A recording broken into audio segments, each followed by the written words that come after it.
Boa noite, pessoal. Saudações astronômicas e sejam bem-vindos a mais uma edição do Olhar Espacial. Eu sou Marcelo Zurita e estou pronto para apresentar as novidades do mundo da astronomia e do espaço. Bem-vindos ao Olhar Espacial.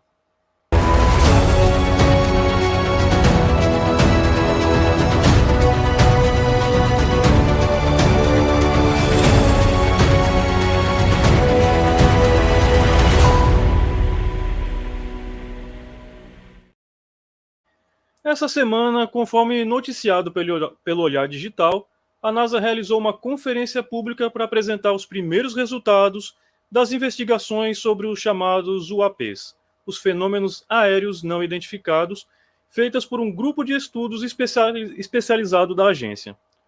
O foco da sessão, que durou em torno de 4 horas, foi apresentar as deliberações finais antes que a equipe publique um relatório oficial planejado para ser divulgado até o final de julho. Embora nada de extraordinário tenha sido revelado, o anúncio da reunião deixou muita gente na expectativa de que, finalmente, alguma evidência sobre os contatos alienígenas fosse apresentada. Bom, para a gente discutir um pouco mais sobre essa reunião e sobre as expectativas em torno dos estudos desses UAPs, nós vamos bater um papo hoje com o astrônomo e cético Ari Martins e com o estudioso do fenômeno UFO, Rafael Amorim. Rafael e Ari, boa noite. É um prazer recebê-los aqui no Olhar Espacial. Boa noite. Boa noite, Marcelo. Bom, pessoal, o Ari é divulgador científico, fundador do grupo astronômico Pleiades do Sul, membro da International Dark Sky Association e um dos principais realizadores de eventos do Asteroid Day em 2022, além de cético convicto em relação à vida alienígena inteligente aqui na Terra. Já o Rafael Amorim é ufólogo especializado em investigações de campo no sul do Brasil e em países vizinhos, com dezenas de casos pesquisados e publicados. Diretor do Núcleo de Estudos Ufológicos de Santa Cruz do Sul, no Rio Grande do Sul, além de ser um dos líderes do movimento gaúcho da ufologia e consultor da revista UFO. Amorim, que já integrou a Comissão Brasileira de Ufólogos, é autor do livro 10 anos ilustrando a ufologia. Rafael, você já está há quanto tempo dedicado ao estudo desses fenômenos? Olha, mais de 27 anos, eu acho, por aí. É uma vida inteira. Desde que eu era bem pequeno, comecei a ler sobre o assunto. Já na cidade de São Paulo, onde eu morava quando eu era jovem. E justamente por conta de que eu me deparei com o fenômeno, certa feita, eu precisava entender o que era aquilo. E aos poucos, com um bom estudo sobre astronomia, astrofísica, aeronáutica, tudo isso que um ufólogo tem que saber, a gente vai entendendo que existe um fenômeno aí que não é explicável totalmente.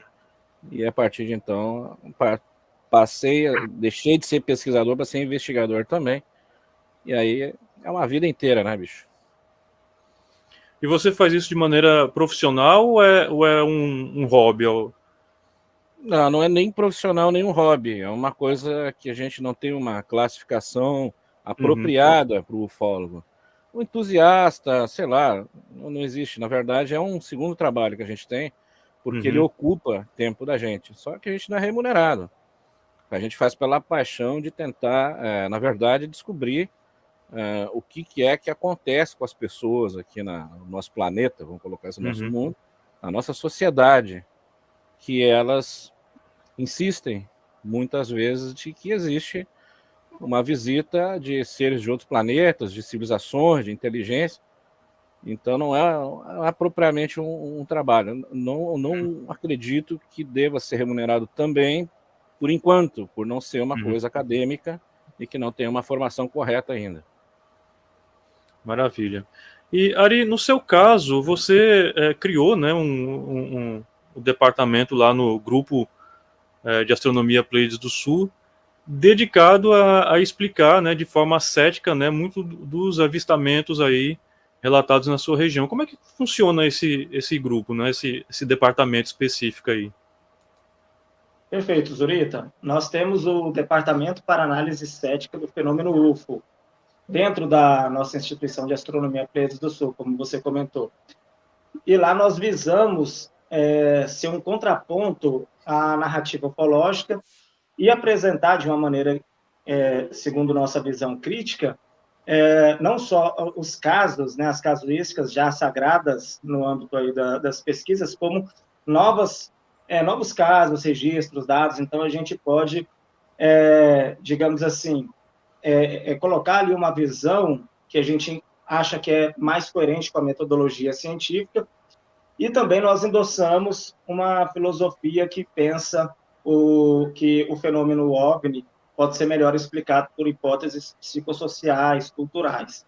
Então, a gente tem essa visão de pano de fundo também, uma visão que a gente julga ser, digamos assim, naturalista dentro do fenômeno. Então, esse departamento visa ser digamos assim, ser esse braço da Pleiades do Sul, que é uma instituição de astronomia, mas que, em específico, dentro desse departamento, visa fazer essa análise crítica de um fenômeno que tem uma ligação, ainda que indireta, com a astronomia. Então, a gente achou pertinente criar esse fenômeno de discussão, esse departamento para discutir criticamente o fenômeno. Uhum. E é importante a gente dizer, né? Uma análise cética não significa dizer que é uma análise que vai dizer que não é um UFO, né? Que não é um OVNI, né? É para saber se aquele objeto pode ser explicado ou não é isso? Exato, Zurita. O ceticismo ele parte de uma suspensão de juízo saudável, onde a gente promove um diálogo crítico, o que é diferente de um diálogo que nega, né? A gente não pode, precisamente porque nós somos céticos, a gente não pode negar a existência de um fenômeno que aparentemente não viola, pelo menos de maneira direta, né, nenhum tipo de lei do tipo, não viola leis da lógica e nem leis da física. É um problema esse trânsito, né, de uma civilização alienígena até o nosso planeta. Há problemas impostos aí pela física, o problema da distância, conjugado com o limite da velocidade da luz. Então, há alguns problemas, mas isso podem ser corrigidos, talvez, por uma ciência talvez mais elaborada. Portanto, não significa que a visita de uma civilização extraterrestre não exatamente viola os princípios da física, apenas são aparentemente, até o momento, mais ou menos incompatíveis ali, de modo que eu acho que é um pouco improvável uma visita extraterrestre. Então, isso é o ceticismo, é diferente do trabalho do debunker, que o Rafael Amorim já deve ter ouvido muito falar, que é aquele cara que vai a campo realmente para negar enfaticamente, e isso já é uma posição que já beira o dogmatismo. É uma coisa chamada de viés de confirmação, né? Ele toma como verdade absoluta a não existência, né, desses contatos, assim como em alguns casos, né, outros tomam como verdade absoluta que eles existem, e aí toda pesquisa, né, tudo que se faz em cima disso acaba tendo esse viés, né, apenas de confirmar aquilo que ele acredita, né, e isso atrapalha bastante, não é mesmo, Rafael? E na verdade o trabalho do bom ufólogo, ele começa, a gente vai a campo justamente para não desmentir. Eu acho que isso até é uma coisa que a gente acaba afetando as testemunhas. Não. A gente com a mentalidade de mostrar para a pessoa que aquilo que ela viu pode ser um fenômeno natural. A gente começa quase que nem um debunker, né? A gente começa, pessoal, vamos com calma, vamos ver primeiro. E às vezes é muito difícil isso. Agora mesmo eu estava lendo numa lista aqui, uma pessoa, eu não posso citar os nomes, mas é uma pessoa que que fez parte de uma força-tarefa estrangeira de caça aos ETs aqui no mundo nosso. E a criatura está escrevendo textos e textos, eu já tentei organizar isso e tentar conversar com as pessoas. Olha, esse cara está mentindo. Não existe isso, pelo amor de Deus. Não existe a menor possibilidade disso. Aí eu explico por quê. E aquilo é complicado, bicho, porque as pessoas querem acreditar naquela conversa ali. Aí chega uma pessoa, eles dizem que eu também sou cético, né? Isso não, eu até sou meio... Eu quero acreditar, mas está difícil. Porque as coisas que nos mostram é uma viagem na maionese total. Então, a gente começa justamente por esse ponto. Vamos tentar classificar o fenômeno do que foi visto, escuta as testemunhas, a gente grava isso tudo, faz uma análise quase que psicológica das criaturas que estão ali, e aí a gente já mata a charada, só na entrevista a gente consegue matar a charada do que aconteceu. O problema é quando existem pessoas que se dizem ufólogos, eles até trabalham quase como ufólogo, mas são os crentes, né? Eu chamo de crentes na ufologia, que querem fazer com que o caso que estão pesquisando seja de fato uma visita extraterrestre, e a gente encontra um absurdo atrás do outro. Existe alguns casos que não tem explicação, existe. Inclusive o programa que eu faço parte agora do History Channel, que é o Inexplicável, a gente mostra isso ali, né?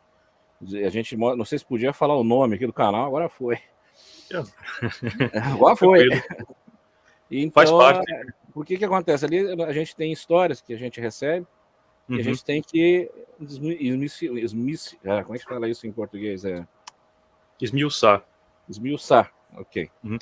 E aí, dali tu vai tirando pontos que realmente, não, isso aqui não tem explicação, né? É o que a NASA apresentou agora, ontem, né? Nessa reunião, eles estão mostrando isso. Olha, tem coisas que a gente consegue explicar, outras a gente precisa de uma ferramenta mais apurada para tentar explicar isso. Mas eles vão de encontro à explicação mais sólida, sóbria, né? E com uma base científica ali para dar um respaldo àquilo. Não é simplesmente a pessoa vir contar uma história, como esse rapaz aí, já escreveu um livro, está vendendo livro, dá com pau, e sem prova nenhuma. Inclusive, eu perguntei para ele em conversa privada, olha, onde é que está a prova disso tudo que está falando, cara? Porque sabe como é que é esses caras, né? Esses caras vêm com essas histórias. A gente tem quando a gente entra nessa vida, eles encerram a nossa vida anterior. Então, tudo que tem a meu respeito não existe. Quer dizer, aí fica fácil, né, bicho? Aí fica super fácil contar qualquer coisa. Aí, se tu tiver um entendimento apurado sobre certas coisas, como, por exemplo, os governos, a forma que os governos fazem suas mentiras, né, tratam o povo, escondendo uma série de outras coisas, não só sobre os UFOs, seja lá o que for, mas os governos em si, eles têm essa jogada para esconder, inclusive, as maracutaias, etc. Então, o cara tem que saber um pouco dessa ferramenta. O cara tem que saber um pouco da ferramenta militar. Esse parece que me sabe muito sobre a ferramenta militar. Ele só esqueceu que qualquer pessoa que entra numa vida militar brasileira, aqui no Brasil, tem um registro em algum lugar. E ele não tem esse registro.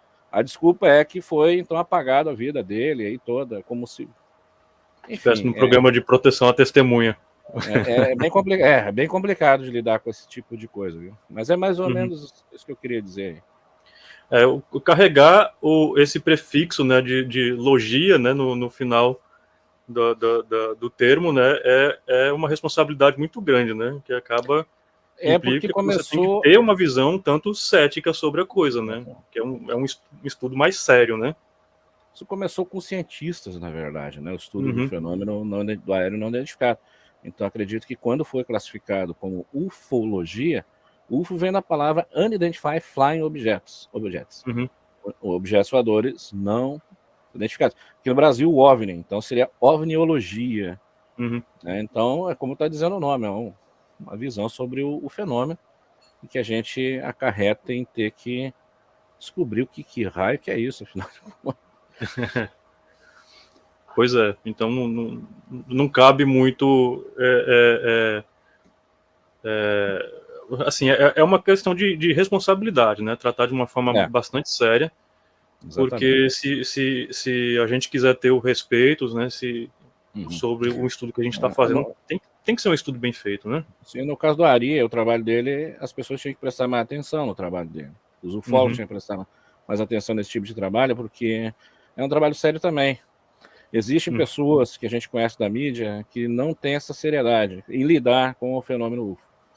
São pessoas que refutam, são pessoas até famosas aí da astronomia, que refutam também a questão do fenômeno UFO, mas tratam com muito deboche, com muito desrespeito. Se esquece que dentro da ufologia existe pessoa séria trabalhando ali.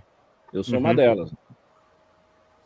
Muito bem. E Ari, nesse trabalho que vocês fazem aí na Pleiades do Sul, ele parte do princípio de tentar identificar, extrair o máximo de dados possível sobre cada caso, e a partir daí buscar uma explicação dentro daquilo que as explicações mais prováveis para aquele fenômeno, não é isso? Exatamente. Basicamente, o que nós podemos ter para avaliar seria o quê? Relatos, às vezes algum caso já consagrado pela chamada ufologia e que ainda demanda discussões, né, como a Noite Oficial dos OVNIs aqui no Brasil, Operação Prato, enfim, tem vários casos que são levados, que as discussões ainda estão abertas e a gente tenta imprimir ali uma visão mais cética sobre eles. Registros, né, fotográficos, vídeos e fotos, sobretudo vídeos, assim, né, compõe uma maior quantidade de elementos que chega até nós para que a gente possa avaliar, colocar ali a nossa visão das possíveis origens para aquele fenômeno. Muitas das vezes são objetos astronômicos extremamente triviais mesmo, né? Não precisa nem ser um meteoro lento. Às vezes é o próprio planeta Vênus, que, dado o seu expressivo brilho, às vezes leva à confusão até pilotos experientes de aeronaves, né?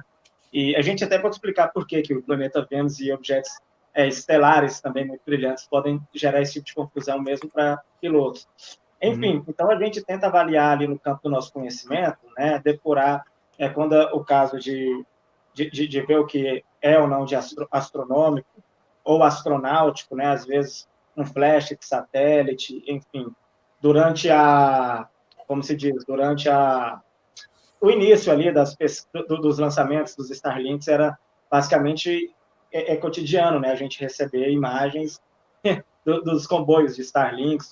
Então, a gente tenta verificar também se não é um fenômeno atmosférico, né? Algum sprite. Enfim, a gente tenta verificar se não é alguma desordem aerotransportada, que é um termo técnico utilizado pelos estudiosos do governo, né, lá nos Estados Unidos, por exemplo, e, enfim, a gente tenta verificar, e dentro dessas desordens aerotransportadas, nós temos objetos como balões, né, que são transportados ali ao sabor do vento. Nós tentamos identificar se não é alguma aeronave convencional e que, dado as circunstâncias, está gerando algum tipo de confusão. Às vezes, o farol de taxiamento de um avião em aproximação de pouso de um aeroporto, por incrível que pareça, gera uma luz tão forte que gera confusão até nas pessoas que moram ali nas regiões circunvizinhas a um aeroporto. Drones, tanto civis como militares, enfim, às vezes até a ponta de um laser no céu, refletindo nas nuvens, etc., gera alguma confusão. Por incrível que pareça, até mosca volante, que é uma anomalia que dá na visão, que as pessoas têm a impressão de ver uns risquinhos passando, pode ser a causa de um mal entendido, né? Então, nós tentamos avaliar, sobretudo, fotos e imagens e vídeos para respaldar alguma ou conclusão direta ou, pelo menos, alguma conclusão provável, do tipo, provavelmente, esse fenômeno se explica por esse conjunto aqui de evidências aqui. Bacana? Maravilha. Então, pode falar. Eu queria te perguntar uma coisa bem direta. Você acredita em vida inteligente fora da Terra? Sim ou não? Eu acredito na possibilidade, porque o Rafael Amorim sabe muito bem que são duas discussões diferentes, né? Uma é a discussão sobre se há ou não vida fora da Terra inteligente, e que qualquer cientista está aberto a acreditar, né? E o próprio Carl Sagan, que é um patrimônio do ceticismo dentro da ciência, foi um grande defensor. O Amorim sabe muito bem, ele que incentivou o Projeto 7, né? Aquelas antenas que buscavam ondas de rádio artificiais para a gente poder fazer um contato com uma pretensa civilização tecnológica. Ele, conjuntamente com o seu amigo Frank Drake, principalmente, né, criaram ali a equação Drake, né, que através de parâmetros tentava estimar a quantidade de civilizações inteligentes apenas na Via Láctea, e eles chegaram em números absolutamente otimistas, né? Inicialmente, a equação de Drake apontava para 2 milhões de civilizações, estatisticamente falando, só na Via Láctea. Depois eles foram depurando esses parâmetros e foram peneirando e foi diminuindo esses números, mas eu estou citando o caso do Carl Sagan, por ser um cético notório, para mostrar que o cientista está aberto às possibilidades de vida lá fora e pesquisar com ferramental científico. Agora, uma coisa diferente é a visita extraterrestre, aí talvez nesse âmbito há uma divisão, assim, talvez de boa parte dos ufólogos, talvez em relação aos céticos no fenômeno UFO, né?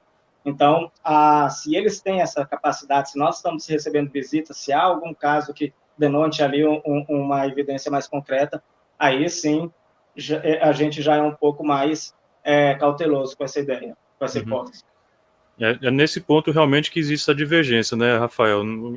Você também, obviamente, acredita em vida inteligente fora da Terra, mas aí, no que diz respeito à visita desses seres extraterrestres à Terra, aí a sua opinião é de que eles podem sim estar nos visitando, não é isso? Pois é, ao longo desse tempo todo aí eu fico me perguntando várias coisas, né? Porque são várias teorias, várias histórias e etc. O fenômeno aéreo não identificado, os UFOs, existem, ninguém pode negar isso mais, inclusive por conta de provas físicas também, como é o caso de muitas vezes essas aeronaves não identificadas, quando vistas no solo, deixam marcas, né? Inclusive tem amigos meus, colegas meus, que são seríssimos nesse trabalho, também tem o registro disso em gesso, e fizeram algumas pesquisas sobre o peso daquilo que estava ali, e etc., e é bem interessante isso. Nos Estados Unidos, então, nem se fala, existem algumas outras tantas de prova, e aí existem aquelas histórias, como o caso Roswell, que falam de quedas de aeronaves não identificadas e etc. Agora a Varginha surgiu com uma história aí também. Então eu vejo que o fenômeno ele é físico, ok. E existe uma inteligência por trás disso, ok. O que é essa inteligência que é o grande problema? Então existem centenas de teorias. Uma delas que eu acho muito interessante, eu gosto muito disso, é a questão das viagens temporais, por exemplo. Que existe uma possibilidade de um dia, não se sabe quando ainda, possa vir a acontecer algo que nos leve ou adiante ou atrase. Enfim, são teorias bem ralas e bem precárias ainda. Nós temos um cientista aí, que eu me esqueci o nome do cara agora, que está direto nessa pesquisa, naquele experimento que descobriram o Bóson de Higgins, por exemplo, também se descobriram que partículas, né, podiam estar presentes no presente e no futuro, ou no presente e no passado, agora, ou seja, em dois lugares ao mesmo tempo. E isso poderia gerar, então, uma possibilidade, quem sabe, um dia da gente fazer essas viagens aí. Claro que com a inteligência que a gente tem agora, com a tecnologia que a gente tem agora, com os homens mais inteligentes do mundo que nós temos agora, chegou à conclusão que isso é quase impossível mesmo, né? Porém, estão se desenvolvendo outras áreas da ciência, como a tal da física quântica, que eu acho um barato, pessoal, aí tem uma linha da ufologia que, para certificar aquilo que estão falando, é tudo quântico. Psicologia quântica, né? Tudo é quântico, esses caras, para dar um respaldo às maluquices que eles falam. E que é uma coisa que nos atrasa muito na ufologia, né? Essa galera aí. Então tem essa possibilidade, mas o Drake está aí para fazer os cálculos e nos dizer que também é uma possibilidade. Agora, a inteligência, eu já debati com cientistas, já não renomados, mas pessoas estudiosas. Mas você não acha que é meio estranho a gente pensar que existe, afinal de contas, o que é inteligência para vocês? Né? A gente tem que classificar bem. Primeiro, a gente tem que classificar bem isso. Em segundo, o que tem lá fora, pode ser que essa coisa, inteligência, não exista mais. Ou nunca existiu. Eles têm algo semelhante de raciocínio, de desenvolvimento. Não dá para afirmar absolutamente nada. Só vão conseguir fazer isso um dia. E talvez a gente consiga entrar em contato, seja por rádio, seja por uma nave nossa chegando a outro planeta, seja pegando os ET aqui na unha e dizer, pô, vamos conversar, porra, sabe? A gente vai entender, afinal de contas, o que é isso aí. Bom, e para a gente entrar, né, no assunto principal, né, essa reunião da NASA, né, tinha muita gente esperando uma confirmação, né, da origem extraterrestre desses fenômenos, mas tinha também quem esperasse que eles explicassem tudo e que encerrassem de vez essa polêmica, né? No fim, nenhuma coisa nem outra. Rafael, foi frustrante para você também ou foi só comigo essa reunião? Não, não pode ser alguma. Eu acho que a gente que acompanha, quando eu falo a gente, eu estou me referindo Uhum, a uma classificação de ufólogos aí, que é uma minoria, tá?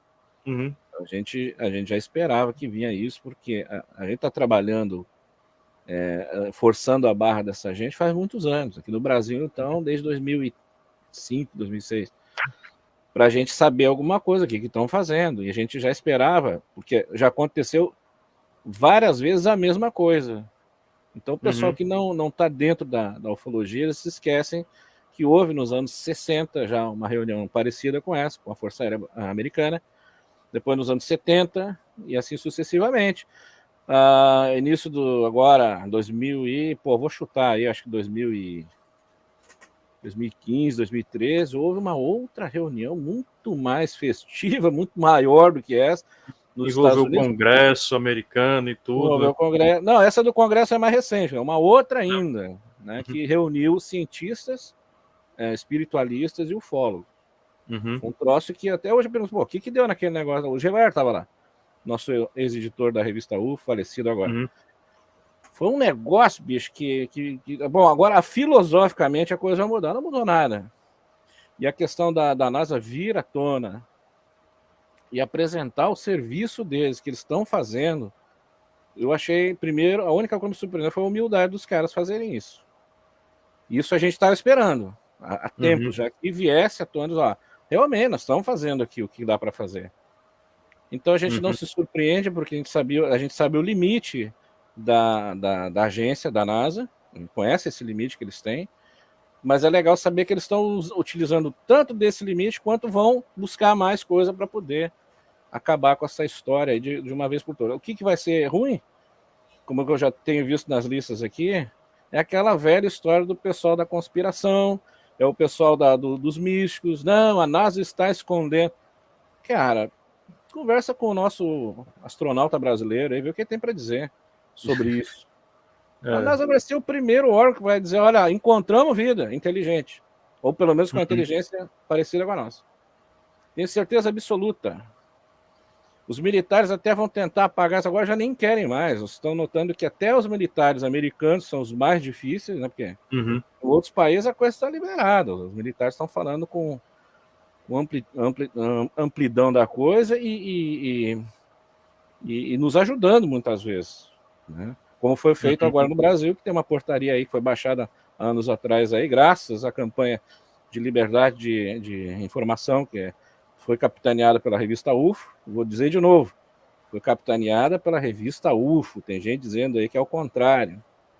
Aí eu fazia parte da Comissão Brasileira de Ufólogos, que foi formada para visitar o Comar, o primeiro Comar, numa uhum, ação muito simpática da FAB, de mostrar, olha, nós temos isso aqui, gente, e realmente nós temos um tanto de coisa aqui, de arquivos, de material que foi observado pela gente, mas a gente não sabe o que fazer com eles, porque não é da alçada dos militares.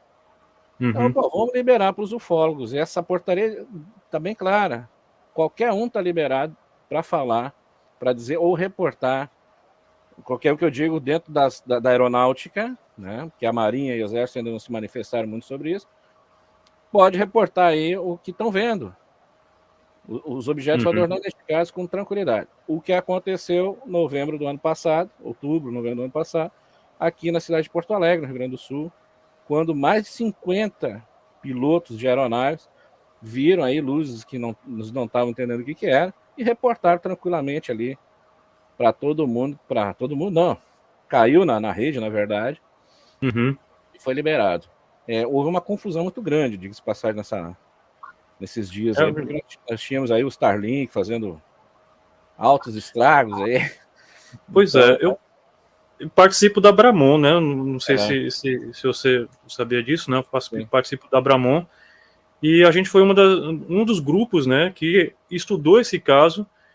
E como a gente tem acesso, né, às posições de satélites, né, em qualquer horário, Uhum, a maioria dos satélites, inclusive de alguns secretos, né, a gente participa de grupos, né, que observam e rastreiam, né, esses satélites secretos. uhum.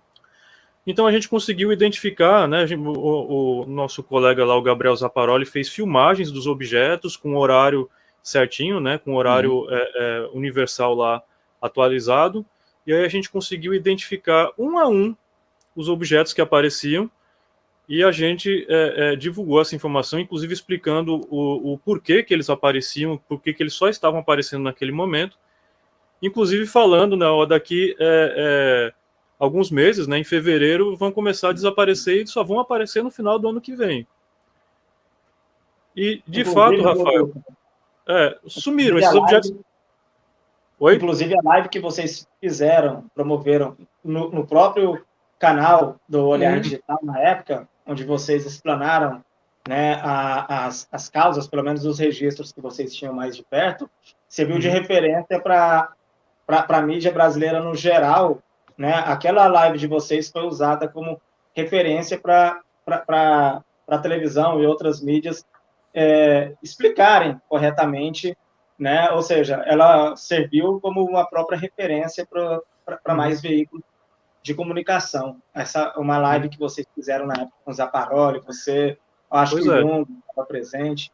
Agora, a gente foi muito criticado, né, Rafael? Você pode imaginar, né? Como que a gente foi criticado, inclusive, por falar isso, por querer explicar aqueles fenômenos que a gente registrou. A gente foi bem claro, inclusive, que não estava explicando todos, porque tinha alguns registros e tinha alguns relatos que a gente não tinha condição de analisar, não tinham dados suficientes para analisar.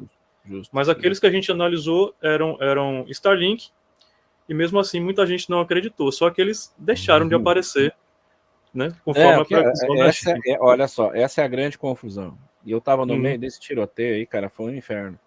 Eu imagino, você é da região também, né? Eu fui para Porto Alegre, fiquei lá 2 noites lá, 3 dias, e acabei vendo o fenômeno, tal do fenômeno, porque no momento que estavam comunicando, um avião chegando da Latam, acho que era, estava comunicando, estamos vendo um objeto aqui, mesmo tipo de comunicação dos outros. E a torre, o que eles estavam já prontos, assim, a atitude que estava tomando no controle de tráfego aéreo ali era: o senhor filma aí, piloto, para a gente ter o que analisar esse voo aí, etc. E os caras, olha, não tem nem como filmar, não, vamos filmar, mas e daí que a gente vai? Não, entra em contato com alguns, eles mandavam entrar em contato com a defesa aérea, da defesa aérea, né? A FAB, na verdade. Então, mas o que tinha naqueles dias ali que a gente achou estranho? Todos os vídeos que mostraram se encaixava com o Starlink ou um satélite qualquer desse que a gente conhece. A maioria das filmagens, acho que quase 100%. Mas aí faltava a gente explicar o que mais de 50 pilotos viram. Será que viram todos eles o Starlink? Aí a gente começou a buscar informação, né? A maioria realmente, de fato, eles mesmos diziam. Aí nós caímos na onça, como a gente diz aqui, a gente viu a declaração do nosso astrônomo aqui do Rio Grande do Sul. Eles têm um centro astronômico, vai fugir o nome do cara agora. O Carlos Jung. O Jung, esse cara. Ele disse, não, tá aqui. Aí ele mostrava todo o trabalho também. Mas existe esses outros aqui que a gente não está entendendo o que é. Então são os UAPs, né, que a gente chama, os fenômenos aéreos não identificados. Nós precisamos identificar isso. Agora, nós tínhamos a Força Aérea Brasileira em exercício, 20 dias ou mais, 25 dias. Na zona aqui e fora da zona. Nós tínhamos o Starlink dando seu show aí. Nós tínhamos condições atmosféricas para outros fenômenos. Então, as pessoas, tudo que viam filmar, botavam na internet. Era o UFO que os caras tinham visto. Quando eu apresentei um desses filmes para um desses pilotos, os caras disseram, não foi isso que a gente viu. A gente viu outra coisa. Foi exatamente assim, assado. Pois é. Aí o ufólogo também fica na onça. Como a gente diz no Rio Grande do Sul, cai os butiá do bolso da gente e não sabe o que vai dizer pro cara. Vamos acreditar que é um fenômeno aéreo não identificado e vamos buscar isso também, saber se não é nada natural, alguma coisa que a gente está resbalando. É porque aqui nós temos a Lagoa dos Patos, né, que é grande. Os fenômenos todos eram em direção à Lagoa dos Patos. O pessoal que vinha do oeste vinha em direção a Porto Alegre, Lagoa dos Patos. O pessoal que vinha do outro lado, a mesma coisa. Na Argentina, mandaram filmagens da Argentina, estavam vendo as luzes. Pô, então, claro que... Mas aonde? Em direção aonde? Em direção à Lagoa dos Patos. Pô, então talvez tenha um fenômeno natural aí que a gente desconhece e precisa saber o que é. Uhum. Não dá para chegar e dizer, não, tem uma base alienígena na Lagoa dos Patos, até porque a Lagoa dos Patos foi um cenário de um acontecimento aqui em 96, de um piloto e um controle de tráfego aéreo de Pelotas, avistaram um objeto em forma de pirâmide, o cara chega perto lá, um troço do tamanho de um campo de futebol, que é o caso do Haroldo Wessendorf. Caso muito sério de lidar, porque teve testemunhas oculares, além do piloto. E mas o que era aquilo, afinal de contas? Eu acho, às vezes, que o piloto exagerou no tamanho.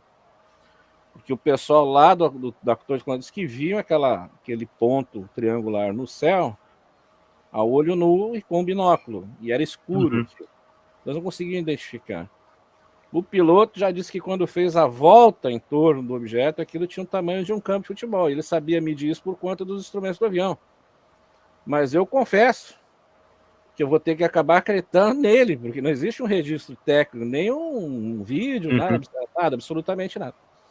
Então ele trouxe essa informação, o pessoal tinha outra informação, achava que não era tão grande, mas de fato havia um raio de um objeto enorme em forma de uma cone e que estava ali e foi embora para o mar. Então cria-se toda uma ambientação. Claro que se um dia a gente vai descobrir o que é, né? Cria-se uma ambientação para as pessoas, quando chega esse fenômeno todo maluco que teve o ano passado, já botar mais uma lenha em cima da fogueira, e aí pronto. Aí nós temos um fenômeno de outro planeta, que eu a princípio, eu não posso falar isso. Não posso acreditar nisso. Agora, nós temos uma filmagem de terra, a gente está pesquisando afinco, de um objeto silencioso, com duas luzes enormes, parte de baixo do objeto, algumas outras piscantes, que cruzou um bairro de Porto Alegre exatamente num desses momentos aí que o piloto estava vendo lá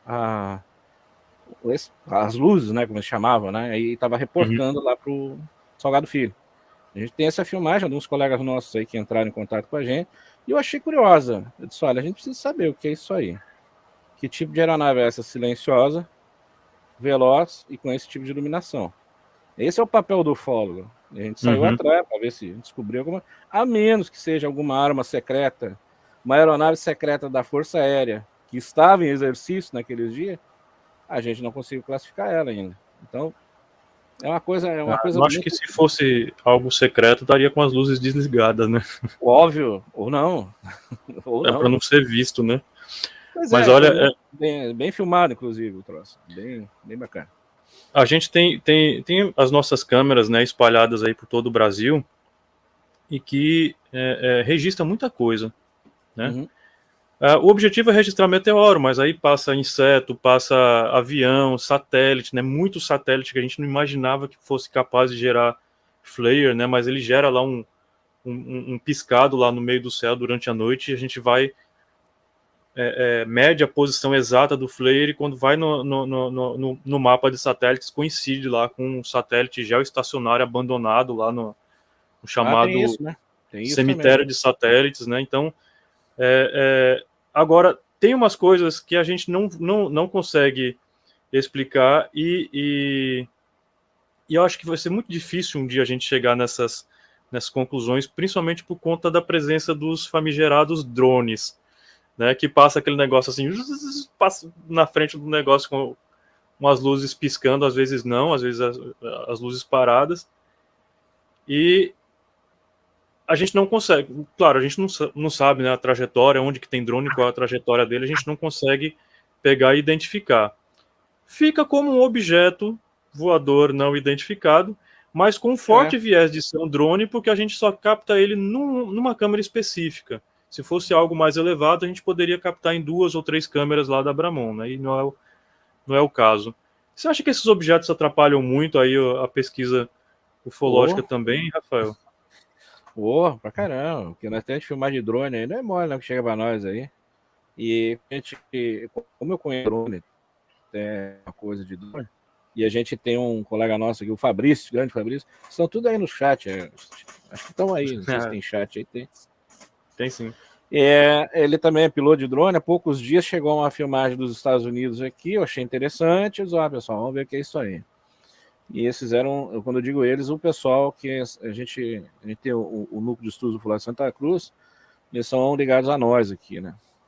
Uhum. E o que tem que fazer? Nós precisamos reproduzir isso, né, com drone para ver se realmente isso é um drone. Então, se pegou um drone semelhante, ou pelo menos o que era bastante veloz quanto aquele objeto da filmagem, o pessoal botou em voo, fez as mesmas manobras, utilizou, na filmagem aparece um laser desse de apontamento, né, que existe, e através disso a gente conseguiu fazer a medição da altitude do objeto que estava no vídeo dos americanos, porque no vídeo dos americanos eles passam o laser, aquilo rebate lá no objeto, ou seja, estava abaixo, não estava numa altitude como se imaginava como estava, e conseguiram reproduzir 99% da mesma filmagem, o drone. Então, é um problema esse negócio do drone, que a gente tem que perder um tempão do caramba para poder reproduzir isso, para chegar para as criaturas lá e dizer, olha, o que vocês filmaram foi um drone. Por quê? Pô, tá aqui, nós fizemos igual. Aí vou ficar com raiva de você. Sempre, o pessoal tá acostumado já. Tem que usar uns patuá aí para me proteger, porque eu vou te dizer uma coisa.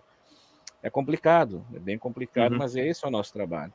E às vezes é um pouco triste, porque quando a gente lidar com testemunhas ou pessoas. Agora nós tivemos aqui no Paraná, Ponta Grossa, acho que é Paraná, um pessoal aí que declarou que tinha acontecido um contato imediato de terceiro grau com uma criatura semelhante ao de Varginha.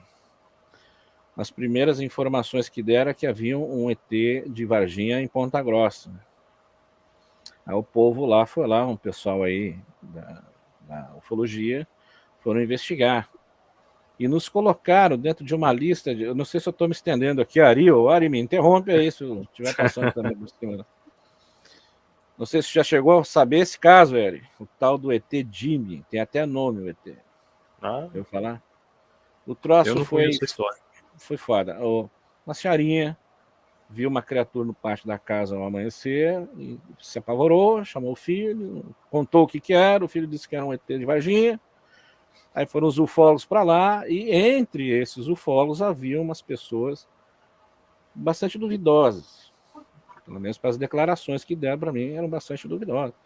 Teve um senhor que fez um retrato falado deste mesmo ser que a senhora tinha visto, através de visão remota. Não sei se os companheiros sabem o que significa isso. É uma espécie de fenômeno de poder que uma pessoa tem de atravessar o tempo através da mente e ver certas coisas em alguns lugares. Um estudo feito pelos russos uma vez, acho que se aprofundaram bem nisso. Então ele fez esse retrato falado, ele mostrou para a senhora, era o desenho do ET de Varginha. Ela olhou e disse, é esse mesmo. E eu tive que interferir na pesquisa do colega, porque depois ele passou para a gente analisou e disse, olha, colega, tem um detalhe aí, bicho, vocês me desculpe, estão influenciando a pessoa a dizer as coisas que vocês querem que ela diga. Porque na entrevista que é feita, eles perguntavam e já davam a resposta junto. E a senhorinha e a gente notava que essa senhorinha tinha um certo problema psicológico. E de fato ela tem um problema psicossocial. Então, essas análises todas, os caras não tiveram cuidado de fazer. Então, tiraram foto do solo, onde tinha marca de pegada, podia ser marca até de cachorro. Aí a gente fez um levantamento, diz, olha, cara, tudo que ela está falando indica que aquilo pode ser um animal campestre. A gente sugeriu um bugio na época, porque os bugios ali na área, um já tinha sido capturado, e o bugio tem todas as descrições que ela dava. Os dedos, forma de dedo, cor marrom. Ele olhou, quando olhou, os olhos ficaram vermelhos, que é, no caso, o reflexo, né? Aquele reflexo dá na maioria dos animais aí, silvestres aí. Pegamos um biólogo, amigo nosso, o Tiberê, que fez um trabalho excelente sobre todo o apanhado da fauna ali, em que havia essa possibilidade. Mas os ufólogos que estavam lá, eles queriam acreditar que aquilo era extraterrestre.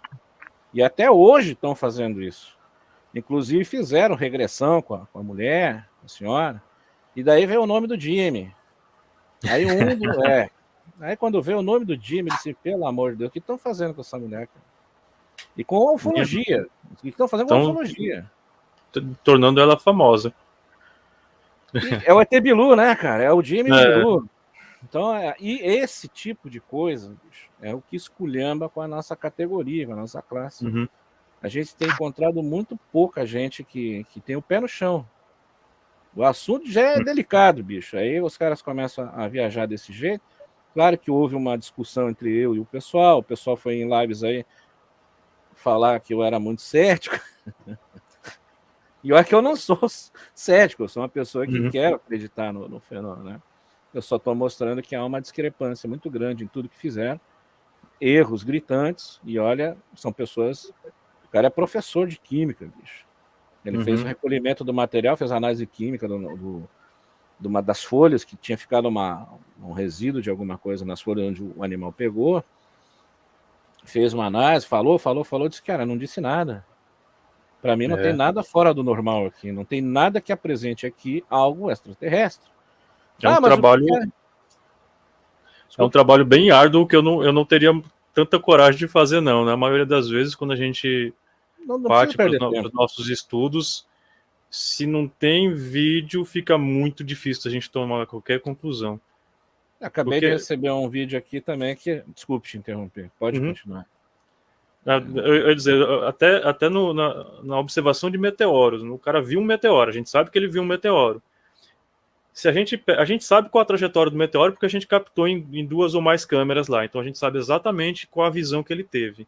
Se a gente pede para ele descrever a visão que ele teve, às vezes ele coloca o objeto numa direção oposta. O relato verbal é uma coisa... Mas, cara, tu concorda comigo que tu pega uma testemunha dessa, tu tem que dizer, olha, fala aí, e deixa ela falar. Sim. Porque a gente consegue tirar muita coisa, né, assim, de alguns desses relatos. Mas de 50 relatos que a gente coleta, tem uns 5 ou 6 assim, que a gente pode dar mais credibilidade mesmo, assim, que a gente pode usar mesmo para alguma coisa. Não pela confiança na pessoa, mas sim pela confiança nas referências que ele apresenta, né? Então, isso no caso de uma análise de meteoro, né? Não especificamente sobre fenômenos não identificados, né? Então, cara, o meu livro que eu escrevi sobre ilustração, ele fala disso. Quando eu fazia, que eu era o capista da revista UFO, então quando eu fazia uma ilustração sobre um caso, eu estudava bem tudo. A testemunha, a psicologia dela, o mundo que ela vivia, porque a percepção de cada um é diferente uns dos outros, do mesmo objeto. Então tu pede para ter desenha para mim aqui, a maioria vai ficar parecida, mas vai ter detalhes diferentes, né? Como diz uma senhorinha, né? O ser tinha a roupa dele tinha a gola igual ao do Elvis. Então, na percepção dela, ela fez esse comparativo, né? O que poderia ser talvez algo para acoplar um capacete, seja lá o que for. Então isso é fora de moda, mas mas era o que ela tinha. Veja que a percepção dela do negócio, que ela tinha para comparar ao Elvis, a gola do Elvis, né? Então isso é muito, e a gente tem que ter muito cuidado nisso, né? Quando a gente tem a testemunha, ouvir e fazer essa pegada de, bom, vamos ver o cara, o pessoal do interior, né? Tirar, né? Pois é. Ari, na reunião da NASA, eu achei interessante, foram quase 4 horas de reunião para não tirar muita coisa, né? Mas uma das coisas que eles colocaram lá é que, com as informações que eles tinham muitos casos que iam terminar inconclusivos. O que se faz normalmente quando esses casos terminam inconclusivos, do ponto de vista cético? Olha, do ponto de vista cético, a coisa é bem direta. Se terminou inconcluso, terminou do modo como um cético, né, prioriza. Ou seja, o cético ele não tem problema nenhum com a ausência de respostas provisórias, ele não tem problema nenhum com a inconclusão de um resultado, né? Isso para todos os âmbitos de avaliação cética e vale também para os casos ufológicos, certo? Então, aquilo para nós, às vezes, é um estímulo para a gente continuar o exame, para a gente continuar a discussão, porque estranho seria se a gente se propusesse a estudar, pesquisar, analisar, discutir fenômenos aparentemente anômalos e nós obtivéssemos resultados conclusivos para todos os casos, né? Basicamente, a gente nem precisaria dessa sigla WAP, né? Que, enfim, fenômenos anômalos, agora a NASA propõe essa nova nomenclatura, né? Fenômenos anômalos, fenômeno anômalo não identificado, né? O WAP, que anteriormente significava fenômeno aéreo não identificado, agora a NASA propõe fenômeno anômalo não identificado. Se anômalo, a gente espera que, vez ou outra, a coisa termine inconclusa. O que a gente precisa notar aí, Zurita, é o seguinte, é um trabalho estatístico de você imaginar o seguinte, a ufologia moderna, ela se inicia mais ou menos ali por volta de 1947. Por volta não, precisamente em 1947. Bacana? De lá para cá, os relatos, avistamentos só se avolumam, né? E os casos famosos vão sendo também construídos. E muita gente fala assim para nós céticos, né? Nossa, mas com um volume tão grande de relatos, casos, filmagens, debates e tudo mais, departamentos de estudo dentro da aeronáutica, dentro do governo e etc. E vocês ainda mantêm esse ceticismo? Primeiro, porque o ceticismo não é uma posição dogmática de negar a presença da visita extraterrestre, exatamente. Né? Evidentemente que a gente acha um pouco problemática essa hipótese da visitação extraterrestre. E segundo, que se você tem um volume grande de casos, de relatos, de registros, nos parece óbvio, ao menos para nós céticos, assim como é a atitude que a gente adota na ciência, que com um volume tão grande de casos e uma história já longeva, né, ou seja, desde 47, esse fenômeno chamado ufologia está apresentando, né, discutindo esses casos, tudo, era de se esperar que nós já tivéssemos várias evidências mais concretas e materiais. Isso eu falo do ponto de vista meu, né, diante da minha perspectiva e de muitos colegas na ciência, ou seja, um volume tão grande, um tempo tão grande, era de se esperar que nós tivéssemos, no mínimo, um volume também razoavelmente importante aí de evidências mais concretas, sim. Então, na verdade, esse volume grande de registros, de discussões e de casos, na minha perspectiva, na verdade, pesa contra a hipótese de visitação extraterrestre. Então, quando a gente tem um ou outro caso sem explicação, que termina inconcluso, anômalo, está dentro da estatística ainda, né? A gente não pode ignorar o fenômeno holisticamente falando, como um todo, e por conta de uma exceção ali de casos aparentemente inconclusos, que muitas vezes são uma inconclusão apenas provisória e aparente, né? O fato de não haver explicação não significa, contudo, que não haja explicação, né? A gente precisa lembrar o espectador, o telespectador e o pessoal que nos acompanha que nosso ferramental é limitado. A ciência não é uma coisa, não é uma coisa mágica, uma entidade que tem um acesso mágico às coisas. Não, nós temos nossas limitações ferramentais, nosso aparato cognitivo também é limitado, então é de se esperar que muita coisa fique inconclusa. Não há tabu nenhum para nós a inconclusão de dados.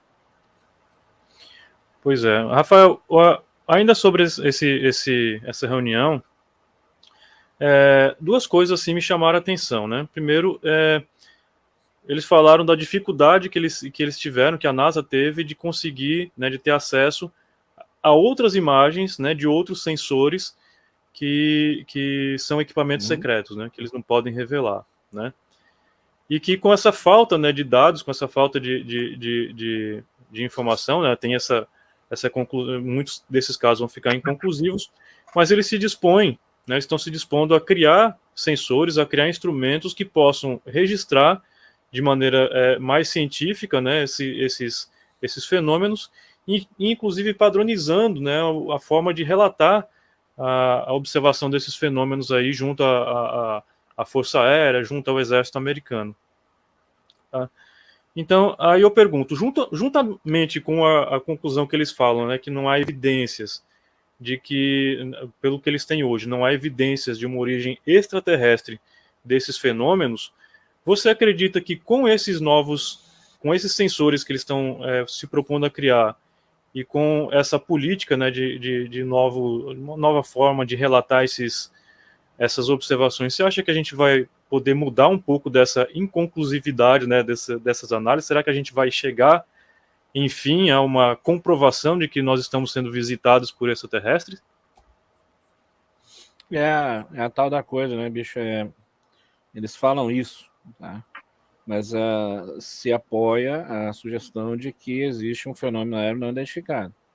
E esse fenômeno aéreo não identificado, com a mais absoluta certeza, quer dizer, isso eu estou dizendo sem uma instrumentação adequada, que é o que eles falam também, né? A gente não consegue dizer que ele é terrestre também. Essa dúvida, esse ponto é o que a gente tem que se agarrar, no sentido de que, bom, se ninguém sabe o que é isso, supostamente seria algo não humano. Uma tecnologia não terrestre, ou seja, não foi feito aqui, mas foi feito aonde? Esse negócio está aí já há tantos anos, ninguém consegue pegar esse negócio, bicho. Ou dizem que pegam, e aí então está sobre a cortina de fumaça americana, tem todas essas histórias. Mas, enfim, o fenômeno está para todo mundo, como eu disse, tem a senhorinha ali que está ali no interior do Rio Grande do Sul lavando roupa, chega um troço desse, pousa no pátio da casa dela, fica apavorado, depois vai todo mundo investigar se tem prova, como a gente já viu, provas de sapatos, etc. Então é uma coisa complicada. Eu acho que não, acho que eles estão caminhando numa direção contrária àquilo que a gente precisa. Mas, infelizmente, a NASA, o papel dela é esse, não é outro. Não existe outro. O que nós precisamos, sim, era de uma galera mais competente que pressionasse o governo americano, como foi pressionado o governo brasileiro, e ainda continua sendo pressionado. Existe uma ação muito forte agora, renovando a Comissão Brasileira de Ufólogos, para que eles contem, afinal de contas, o que viram em Colares, né? Operação Prato. Que raio era aquilo? Eles sabem o que era aquilo. Eles têm os documentos, a gente viu os documentos, a gente viu as fotos, a gente vimos os vídeos não, os filmes. Existe um fenômeno aéreo não identificado que disparava luz nas pessoas e queimava as pessoas. Então o que é isso? Isso é extraterrestre ou é um governo paralelo que utiliza um tipo de tecnologia que a gente desconhecia em 1978, né, que poderia causar danos a uma população do território nacional? Então, existem uns outros caminhos que eu acho que são mais... que a gente deveria achar um jeito de trilhar melhor em direção às respostas que a gente precisa. Por outro lado, o fenômeno ele é livre de tudo isso. Ele acontece. Ninguém consegue prevê-lo, né? Apesar de ter essa gama de gente aí que agora está nos assistindo, deve estar falando, mas eu recebi uma mensagem do Astacheran aí semana passada, e esse gordo aí está mentindo. Então tem disso. E olha, uma galera muito grande. Isso tudo, para mim, atrapalha justamente o trabalho de pessoas como eu e pessoas como a NASA. Maravilha. Rafael, a gente tem um quadro aqui no final do programa, onde a gente mostra as imagens astronômicas da semana. Tá? Cada programa, estudantes ligados a projetos astronômicos de todo o Brasil escolhem 2 imagens que se destacaram na semana que passou. E essa semana as escolhas foram feitas por estudantes da escola Noêmia Alves, da cidade do Conde, na Paraíba. Então vamos conferir aí as imagens astronômicas da semana. Kaique dos Santos Barbosa, de 14 anos, está fazendo o 9º ano do ensino fundamental e escolheu essa bela imagem registrada nas Ilhas Maldivas, mostrando o brilho das estrelas no céu e dos plânctons bioluminescentes na água. A espécie, chamada Noctiluca scintillans, produz seu próprio brilho estimulada pelo balanço das ondas e promove um belo show de luzes, disputando com o céu estrelado no hemisfério sul o protagonismo do espetáculo noturno nas Maldivas. No céu, quase que espelhando a faixa iluminada das ondas, está o caminho de estrelas do disco central da nossa galáxia, a Via Láctea, onde se destaca o Cruzeiro do Sul, a avermelhada nebulosa da Carina e diversos outros objetos de uma das regiões mais ricas do céu noturno. Já Sanise Farias Tavares, de 14 anos, também no 9º ano do ensino fundamental, escolheu essa foto histórica feita pela sonda Galileu 30 anos atrás. Enquanto estava a caminho de Júpiter, a Galileu visitou o asteroide Aida e fez essa inédita fotografia da rocha espacial com cerca de 60 km de comprimento por 25 km de largura. Alguns meses depois, quando analisavam as imagens enviadas pela sonda, os astrônomos perceberam esse pequeno pontinho luminoso à direita. Eles descobriram, pela primeira vez na história, uma lua orbitando um asteroide. Dactyl, como foi chamada essa pequena lua, tem cerca de 1,6 km e completa uma volta em torno de Aida em pouco mais de um dia e meio. Olha que bacana as imagens astronômicas dessa semana. Eu tive lá na escola, no M. Alves, na semana passada e convidei, né, o professor e os alunos lá para escolher essas imagens. Né? E tanto o Kaique quanto a Sanise são alunos da escola no M. Alves, da cidade do Conde, e são membros do Clube de Ciências Apolos 3000, que é formado por alunos do 6º ao 9º ano e também egressos. Lá no clube, além de se aprofundar nos estudos, eles também promovem, né, ações de divulgação da ciência e se preparam para as Olimpíadas do Conhecimento, né, além de participar de iniciativas de ciência cidadã, como o caça-asteroides. E esse ano, a Noêmia Alves inscreveu 145 alunos na Olimpíada Brasileira de Astronomia e Astronáutica. E eles certamente vão trazer muitas medalhas aí para a escola. E aí eu queria agradecer muito o professor João Paulo, que é um dos administradores do clube, que indicou os alunos, e parabenizar o Kaique e a Sanise pelas excelentes imagens escolhidas. Rafael, você gosta também de apreciar essas imagens que vêm aí do espaço? É o foco do nosso estudo, né? A gente tem que saber muito. Eu não sei muito de astronomia, mas a gente tem que pelo menos estar inteirado no céu, né? E a gente constantemente faz vigílias aqui para estudar os corpos celestes. Por eventualidade, pode pegar um objeto voador não identificado, mas justamente para ver essa maravilha toda que tem aí o universo, né, bicho? E está aí para a gente apreciar, estudar e compreender melhor. É isso mesmo. E aí a gente está entrando no mês do Asteroid Day, e essa escolha aí da Sanise, né, é uma escolha bastante especial, porque ela participa também do programa Caça Asteroides, e tem aí alguns asteroides que ela identificou, né, e está naquela fase de preliminar, né, esperando confirmação de que é realmente a detecção de um novo asteroide, né. Muito bacana, né, essa imagem aí histórica, né. O que você acha, Ari? Olha, eu acho que, com certeza, né, vai legar para o Asteroid Day Brasil, para o Brasil, né, mais um trunfo, porque o Brasil está sempre na ponta do Asteroid Day, e eu acho que essa imagem ela é belíssima, né, a qualidade, a resolução, parece que foi feito ali numa impressora 3D, pintada, então realmente é bastante elogiável essa imagem aí, como uma imagem do dia aí para vocês aí, realmente é uma imagem bem... Feita 30 anos atrás, hein? E olha a qualidade da imagem. Bom, pessoal, infelizmente o programa está terminando, mas antes eu queria agradecer muito mesmo aí a participação do Ari nesse debate tão importante, né, sobre esses fenômenos aéreos não identificados. Ari, muito obrigado pela sua presença e fique à vontade aí para se despedir. Eu que agradeço, é importante abrir espaço para esse tipo de discussão, né? E agora com a NASA entrando no encalço aí desse diálogo, a coisa fica mais rica, porque a NASA agora ela vai implementar, né, vai fazer pelo menos o possível para implementar a metodologia científica nas pesquisas desse fenômeno, né, desse dito fenômeno anômalo. Então, a NASA ela tem a acrescentar muito, bacana nessa discussão. Eu, como cético, fico muito com a hipótese psicossocial, né, não de maneira dogmática, mas é uma aposta que a gente faz, porque a gente acha que ela é uma hipótese mais simples, é uma hipótese mais elegante, econômica, e que explica melhor, né, o fenômeno do ponto de vista sociológico e psicológico. Bacana, e nós achamos que ela é capaz de fazer mais predições, e que essas predições, enfim, nos mostrariam que o fenômeno UFO pode ser uma espécie de folclore moderno. Mas essa é uma posição minha, tá bom? E agradeço aí mais uma vez o espaço para dialogar esse assunto aí. Maravilha. Eu também quero agradecer demais aí a presença do Rafael Amorim, que teve enriquecendo, né, esse debate aí com o seu ponto de vista sobre esses casos, né? Então, Rafael, muito obrigado mesmo pela sua presença e fique à vontade aí para suas considerações.